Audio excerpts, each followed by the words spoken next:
Olá, quinto ano, tudo bem com vocês? Bom, lembrando, eu sou a professora Gisélia, né? Hoje nós começamos nossa aula 21, tá bom? E vamos nos organizar para essa aula?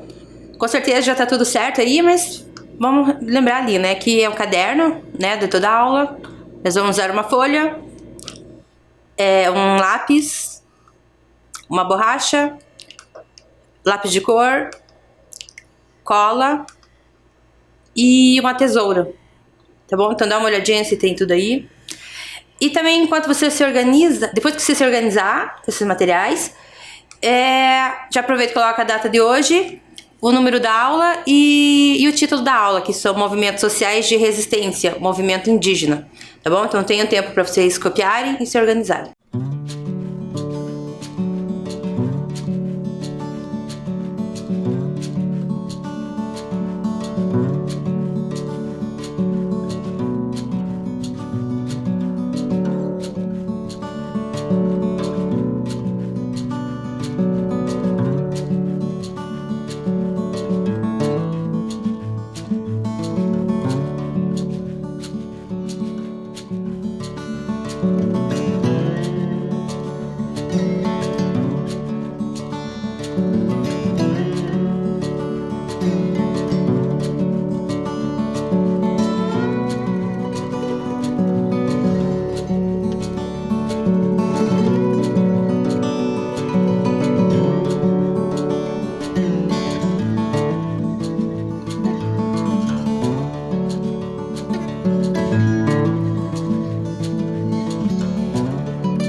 Vamos lá, gente? Tá tudo certo? Bom, vamos então relembrar nossa aula passada. Então, lembrando que nós continuamos, falamos mais um pouco sobre a Guerra do Contestado, que foi aquela guerra que aconteceu lá naquela região entre Paraná e Santa Catarina, né? A guerra lá que envolveu os caboclos, lembram disso? E aí eu trouxe uma música para vocês, então a nossa intenção é valorizar, né, a figura do caboclo, que ficou manchado com essa guerra. Então muitas pessoas tinham, né, vergonha de se dizer caboclo, de se dizer sertanejo, dizer que era parente das pessoas que participaram. Então tem um projeto que quer valorizar a figura desse trabalhador da terra, né? E nós trouxemos essa música do Itaércio Rocha, e eu pedi para vocês copiarem um trecho da música e ilustrar, tá bom? Então eu tô recebendo as ilustrações, hoje eu recebi algumas, e lembro que o meu objetivo é fazer um vídeo, né, com a ilustração de vocês e essa música que ficou bem legal, tá bom? Então, lembrando que vocês devem mandar então pra professora ou pra escola de vocês. Faz o desenho, tira a foto e manda pra professora e pra escola, que ela manda pra gente, tá bom? Nós falamos também da Revolução Federalista, que foi aquela guerra civil que aconteceu, começou lá com os gaúchos. Era uma guerra, os gaúchos estavam descontentes com questões políticas, né? Então, principalmente os gaúchos do Partido Federalista, a partir desse descontentamento, iniciaram uma revolta que começou no Rio Grande do Sul, veio para Santa Catarina e aqui para o Paraná. Então, aqui no Paraná tem alguns lugares que são marcados por essa guerra, né? Então, Lapa, por exemplo, ficou vários dias, né, 26 dias, resistindo, lutando contra os federalistas, né, que eram os maragatos. Lembra? Os maragatos e os pica-paus. Maragatos eram os revoltosos e pica-paus eram os do exército, né, brasileiro. E também vieram para Curitiba. Então aqui em Curitiba eu contei para vocês a história do Barão de Cerro Azul, que para evitar a destruição aqui na cidade, evitar mortes e tal, ele contribuiu, né, com os Maragatos. Ele negociou com os Maragatos, né? Em troca dessa negociação, os Maragatos prometeram não destruir a cidade. Mas, infelizmente, o Barão de Cerro Azul acabou sendo julgado como traidor da pátria e foi, né, executado. Tá? Então, lembrando que a importância do Paraná nesse evento foi de atrasar os Maragatos. O tempo que os Maragatos passaram aqui, deu tempo dos Pica-Pau se organizarem lá em São Paulo, organizar o exército para contra-atacar os Maragatos e acabar de vez com essa revolta. Tá bom? Então, quando você for em algum lugar que fala em Revolução Federalista, é sobre isso que nós estamos falando, disso que está falando. Então, vamos para a nossa aula de hoje. Então, a partir de hoje, nós vamos falar sobre movimentos sociais de resistência. Certo? E nós vamos, hoje, especificamente, falar sobre os indígenas, então, movimento indígena. Para falar desse assunto, eu vou começar contando a história dessa mulher aqui, que é a Joênia Wapichana. Então, eu quero que você dê uma olhadinha nessa foto. A Joênia é de qual a descendência da Joênia? Só olhando para a foto dela. Consegue perceber que ela é uma indígena, tá bom?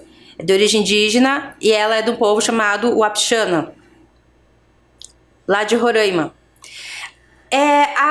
A Joênia, ela foi a primeira mulher indígena a ser eleita deputada federal no Brasil. É a primeira vez na história, né? A primeira vez em 190 anos que uma mulher indígena é eleita como deputada federal aqui no Brasil. Ela recebeu 8.491 votos.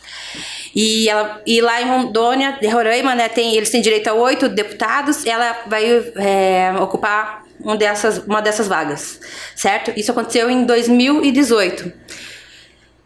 E essa candidatura da Joênia, ela foi indicado pelo movimento indígena lá de Roraima. Então, teve um congresso de indígenas e nesse congresso eles chegaram à conclusão que precisava de um representante deles lá no congresso. E a partir disso, eles indicaram a Joênia. Desde então, a última vez que o Brasil teve um indígena como deputado foi em 86, que foi o Chavante Juruna. Tá? Desde 86... Então, o Juruna foi o primeiro deputado indígena da história do Brasil e depois dele, somente agora a Joênia, que é uma mulher. Então, duplamente é uma vitória, assim, né, para esse povo. Então, a gente vai, vou relembrar a história dos indígenas para a gente entender por que isso é uma grande conquista para eles, né? Então, lembra que nós já conversamos bastante sobre isso, né? Que na história do Brasil, quando os portugueses chegaram aqui em 1500... o território já era todo ocupado por vários povos, né, indígenas, povos de vários, tinha toda uma diversidade, né? Então o G, Tupi, Guarani, Aruaque, né? E no mapa mostra onde eles se localizavam. Nesse período existia mais ou menos 3 milhões de indígenas aqui já na Terra. Lembra? A gente já falou, né, bastante sobre isso. Então, a questão da diversidade, que eles falavam línguas diferentes, tinham religiões diferentes, modos de viver e tal. Também a questão de que eles já habitavam, né, a região ali. A terra era o maior bem indígena, então a vida deles dependia da terra. Todo o sustento dele, o modo de viver, por exemplo, até a pintura corporal, depende também da terra, né? Aqui eu trouxe de novo essa linha do tempo para a gente relembrar, então, essa história do Brasil e como foi essa história do indígena ao longo da história do Brasil. Então, ali na linha que está em azul é o período do Brasil Colônia, conhecido como Brasil Colônia. Nesse período, o Brasil estava sob o domínio português. Aqui era terra lá de Portugal. Tá? Era o rei de Portugal que mandava, que explorava aqui. Depois, nós temos ali a partir de 1822, o Brasil torna-se independente de Portugal. Então, ele passa a ter um rei brasileiro. Tá? Então, de 1822 a 1889, nós dizemos que é o Brasil Império. Então, o Brasil tem os seus primeiros reis, Dom Pedro I e Dom Pedro II. Aí eu contei para vocês que o Brasil teria uma rainha Mas não, o Império não continuou, não continuou a monarquia aqui no Brasil, porque a família real foi convidada a se retirar. Eles foram exilados, foram embora, e a partir de 1889 começa no Brasil um novo período chamado República. E até hoje o Brasil é república. O que quer dizer isso? Que o Brasil tem presidentes. E desde a chegada, então, lá no Brasil Colônia, aqui, com a chegada dos portugueses aqui, que existe um embate entre os indígenas e o que eles chamam, né, o homem branco, que são os portugueses. Então houve a princípio um estranhamento entre essas duas culturas, o estranhamento também, a questão da exploração, né, da escravidão gerou já esse embate desde o início.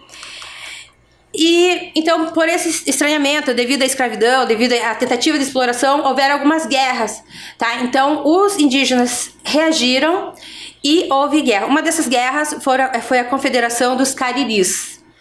A Confederação dos Cariris aconteceu lá no Nordeste do Brasil entre 1683 e 1713, século XVIII, começo do século XVIII.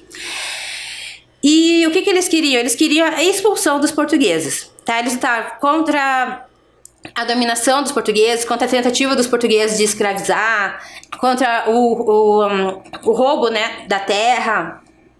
Então, toda essa situação gerou alguns embates, e um deles é a Confederação dos Cariris. Então, aqui para falar como que os indígenas reagiram no começo. Então, era guerras, né? Ou atacando, por exemplo, as capitanias hereditárias. Então, já falei para vocês, um dos motivos das capitanias não irem para frente, não prosperarem, foi o ataque dos indígenas. Tá? Então, era dessa forma que eles reagiram contra tudo isso. Depois, no Brasil Império,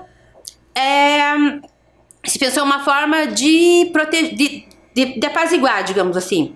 Isso, então, que seria através da catequese. Então, promover uma catequização desses povos, ensinar o catolicismo, ensinando a religião católica. Eles aprenderiam também o português, o modo de viver a cultura portuguesa. Tá? Então, e assim, a primeira Constituição do Império, ela ignorava totalmente a existência dos indígenas. Então, nesse período do Brasil, teve assim a tentativa de construir a ideia de que o Brasil era apenas branco, europeu, católico, tá? E qualquer outra etnia diferente disso, por exemplo, os africanos que viviam aqui, os indígenas, eles eram ignorados assim, na escola, tá? Não existia alguma coisa que incluísse essas etnias. E a Constituição também colaborava com isso. Depois, na República, os embates, né, entre os colonos e indígenas continuaram, e algumas situações elas se agravaram, inclusive. E aí também, para tentar resolver isso, criaram-se alguns órgãos, né, para estabelecer a questão da terra, a questão da cultura indígena. Tá? Então, criou-se, por exemplo, o Serviço de Proteção aos Índios, que demarcava algumas terras, né, indígenas, algumas reservas, né, indígenas ali. Depois, esse Serviço de Proteção aos Índios virou a FUNAI, que são políticas indigenistas. Como assim? Foram outras pessoas que cuidavam disso, né? O governo que cuidava disso, dessas questões. Também constatou-se nesse período que a catequese missionária não conseguiu proteger o indígena e não conseguiu também proteger o seu território. Então pensou-se em outras formas de ajudar, né, de proteger esses povos. Com a chegada dos imigrantes europeus, também esses embates se agravaram. Tem algumas regiões onde alguns imigrantes se estabeleceram. Teve algum período da história do Brasil que vieram vários imigrantes europeus para cá. Então, aqui no Paraná, por exemplo, tem várias regiões que foram colonizadas por europeus, né? Italianos, poloneses e tal. E também em Santa Catarina. Então, em alguns lugares, essa convivência entre esses imigrantes e os indígenas houve conflito, porque afinal algumas terras eram dos indígenas, né? A terra deles foram invadidas. E essa situação se agravou com a construção de uma estrada de ferro lá no noroeste do Brasil. Então essa estrada atravessava o território Caigangue, no estado de São Paulo, e logicamente desencadeou uma disputa armada entre indígenas e os trabalhadores da estrada de ferro. E aí, então, foi criado a FUNAI em 1967, substituindo ao Serviço de Proteção aos Índios. Então, a Constituição naquela época estabelecia a figura jurídica da tutela e considerava os indígenas como relativamente incapazes, tá? Então, pelo Serviço de Proteção aos Índios, considerava ele incapaz. Então, era o Estado que cuidava dessas pessoas. Em 73 foi criado o Estatuto do Índio, que estabelece os procedimentos da FUNAI, né, de que forma que a FUNAI iria agir para proteger o indígena.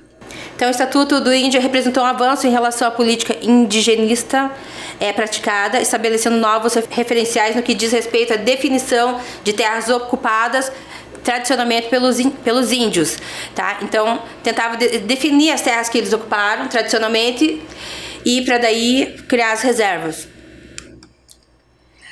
E a partir da década de 70, como houve teve uma política expansionista do próprio governo militar, então, com a criação de certas reservas e tal, hidrelétricas, acabou invadindo territórios, novamente, né, território que era dos indígenas. Então, eles mesmos acabaram se organizando para enfrentar essa situação. Então, eles começaram a criar alguns movimentos para se organizar. Então, ou seja, durante o começo da história do Brasil, a reação era através de embates mesmo, guerra, lutas. Tá? A partir de certos momentos começou a se organizar, né, criar órgãos, pensar em estratégias para conter essas invasões das terras indígenas, essa catequização, essa, né, invasão da cultura indígena. Então, a princípio foi o próprio governo que fez isso com o Serviço de Proteção ao Índio, e depois, né, com a FUNAI também, e depois os próprios indígenas começaram a se organizar, né, com os movimentos indígenas.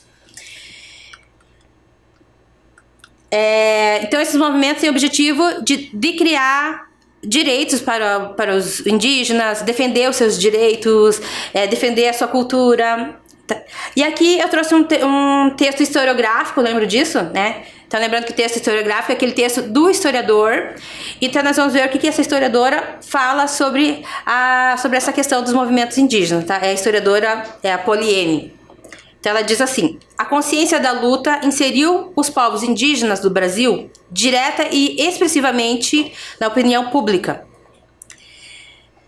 Segundo a pesquisadora, as lideranças indígenas dispensam porta-vozes e passam a falar por si mesmas. Uma mudança que pode ser verificada no aumento das organizações indígenas. Em 1995, uma pesquisa do Instituto Socioambiental revelou a existência de 109 entidades. Em 2001, eram 318. Já em 2009, a pesquisa da UNB, que é a Universidade de Brasília, encontrou 486 organizações que lutam pelos direitos indígenas no Brasil. Então, o que a pesquisadora Poliene quer dizer com isso? Que esses movimentos indígenas, né, só vem aumentando. E outra coisa, o objetivo desses movimentos é o próprio indígena se organizar, não depender de um governo, nem de uma outra instituição, da igreja, nada disso. Eles mesmos que estabelecem as estratégias para conquistar os seus direitos, para garantir os direitos. Tá bom? E aqui, nesse texto, ela, através da pesquisa, ela percebeu que esses movimentos vêm aumentando. E aqui, então, eu quero que vocês, vou colocar uma atividade para vocês, né, fazer essa análise do texto, tá bom? Então, vocês vão copiar ali a pergunta, tá bom? Depois eu volto no texto para vocês responderem.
Pronto, e aí vamos lá?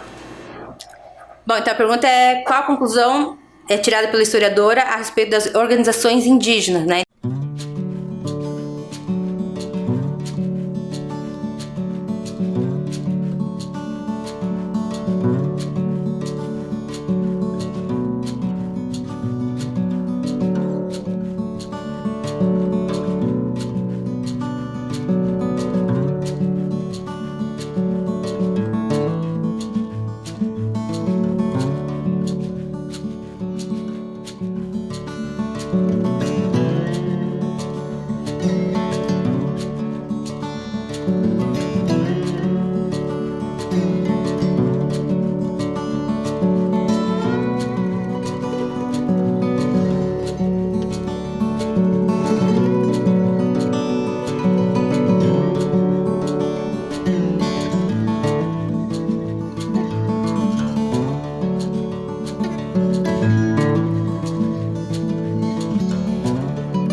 Então, segundo esse texto, qual a conclusão da historiadora?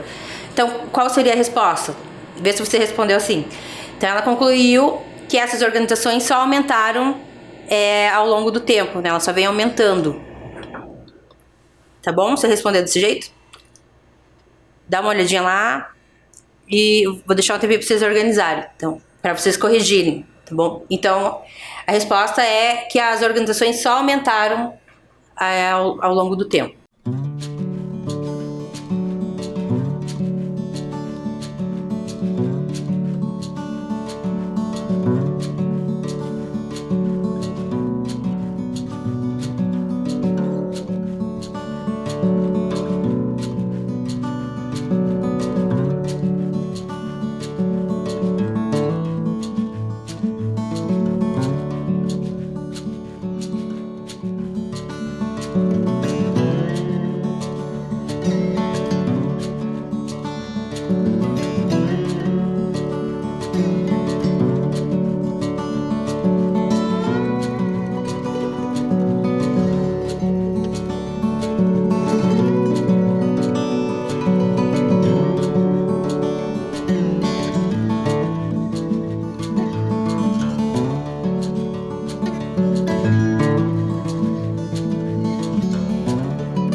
Pronto, então vamos lá. Então, frisando assim, que essas organizações, os próprios, né, indígenas são agentes, né, são seus representantes e organizações. Tá, então, aquilo que eu falei, não é mais o governo, não é mais a igreja, eles mesmos se organizam. Então, aqui nós chamamos de política indígena. Antes era política indigenista, agora é política indígena, porque eles mesmos se organizam. Então, o que eles querem? O que esses movimentos indígenas querem? Então, lembrando que quando a gente fala em movimento indígena, depois eu vou falar sobre o movimento negro, movimento feminista, por exemplo, movimento é uma organização, já tem algumas estratégias.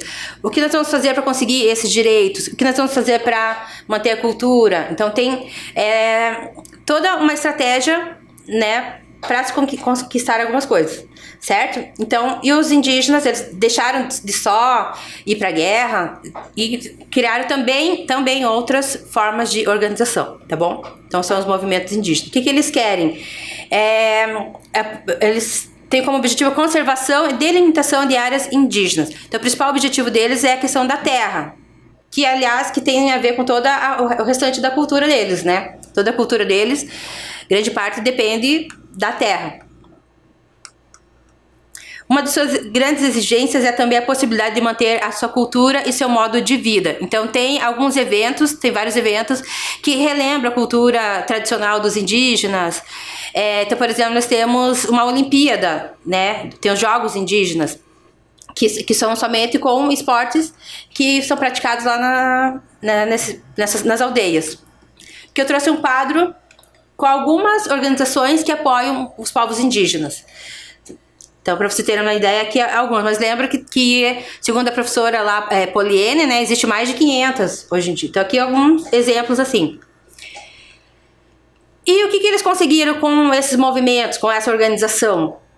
Tá? Então, vamos ver algumas conquistas, né, desses movimentos. Então, na Constituição de 1988, eles são reconhecidos, ganham uma autonomia.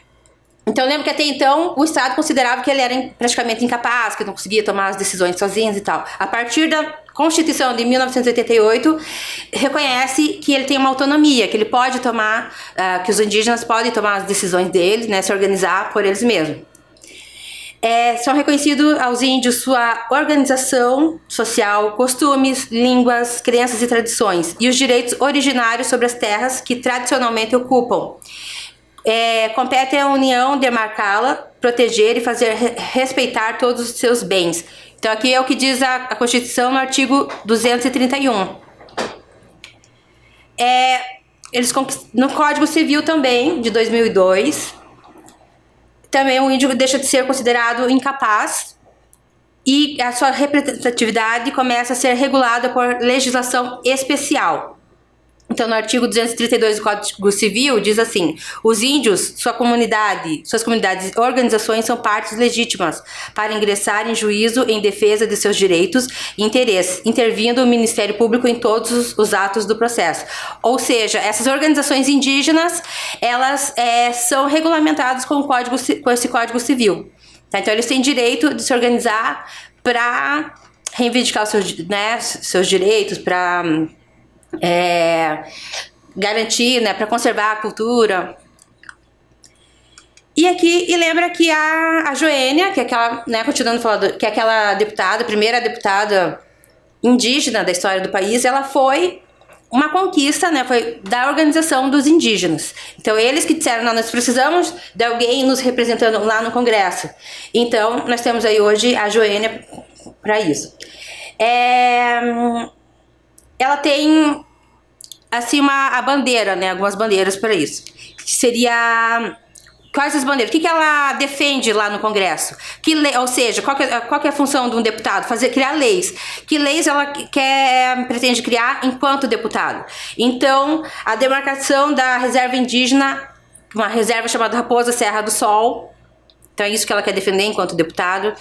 Defende a atuação pelo desenvolvimento sustentável no estado de Roraima. Os direitos coletivos dos indígenas, a atuação contra a corrupção e a realidade de Roraima, com respeito ao meio ambiente. Ela tem 43 anos e ela não representa apenas uma conquista dos povos originários, ou seja, dos indígenas, mas para todas as mulheres do Brasil. Como eu falei, a questão não é só política, só da terra, mas também cultural. Então, eles organizam eventos, né, para lembrar da cultura, né, dos indígenas. Aqui, os Craô, eles têm, por exemplo, um jogo de tora. Então, todos os dias, depois que eles fizeram suas atividades, por exemplo, a pesca, a agricultura e tal, eles fazem esse jogo de tora. E esse é um dos jogos que tem nos Jogos Mundiais dos Povos Indígenas. Tá? Então, eles organizaram também esses Jogos Mundiais, né, só com modalidades indígenas. E o jogo de tora faz parte, é uma das modalidades que tem nesse jogo, nesse campeonato, né? Tem também natação, lembrando que o indígena desde pequenininho aprende a nadar, só que a natação lá dentro do rio. E aí esse tipo de natação também tem nos Jogos Mundiais, tá? Então eu quero fazer com vocês uma proposta de atividade, tá bom? Nós vamos aqui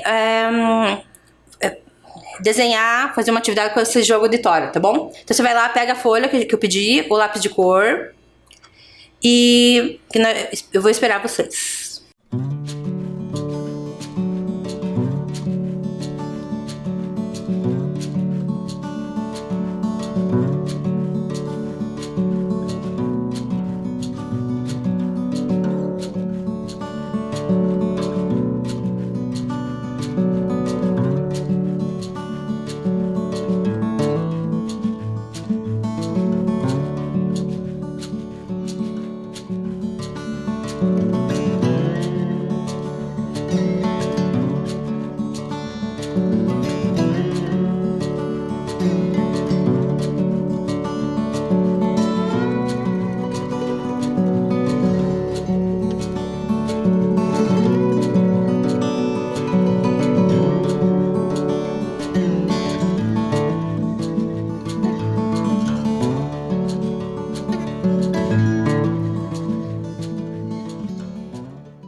Bom, então você vai pegar a folha, né, que vocês separaram lá.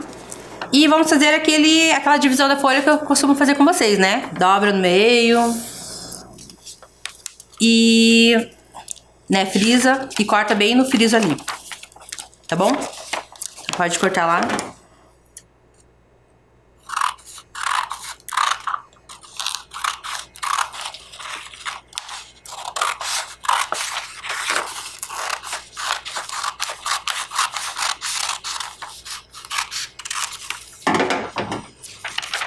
E aí, cada uma dessas metades você vai dividir novamente.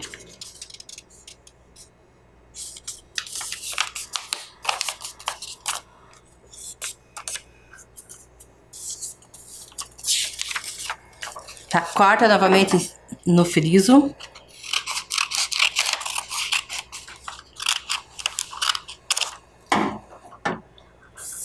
Pega a outra metade, divide.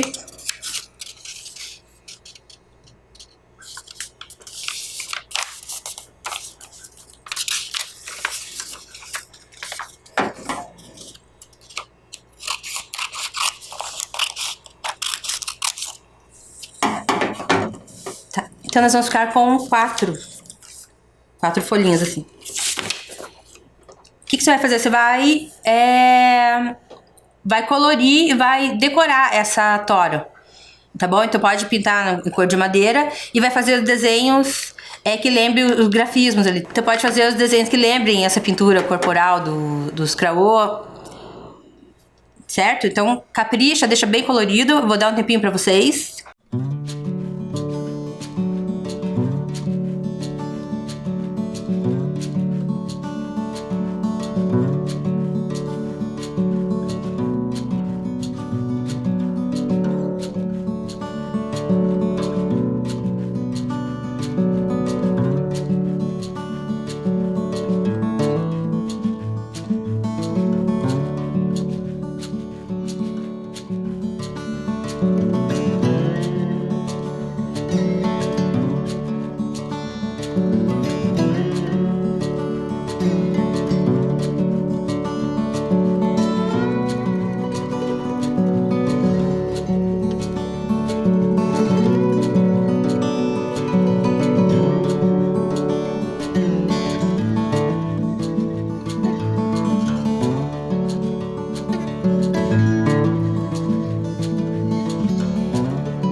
Vamos lá, criança? Então, ficou legal o trabalho de vocês? Ficou bem colorido?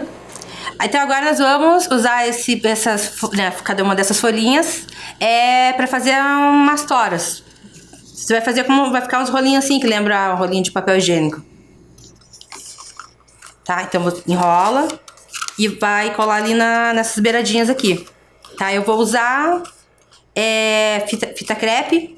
Daí você pode colar com... Se você tiver cola. Achar melhor. Pode colar de vocês.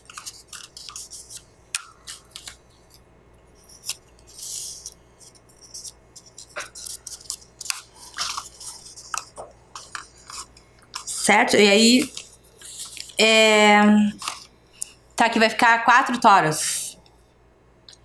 E aí eu quero que você pode colar numa folha e desenhar o resto da competição. Tudo bem? E daí, como a gente sempre pede pra você tirar de foto e trazer e mandar pra nós da próxima aula. Então, nós vamos continuar esse assunto sobre movimentos de resistência. Tudo bem? Então, tchau pra vocês, até a próxima aula.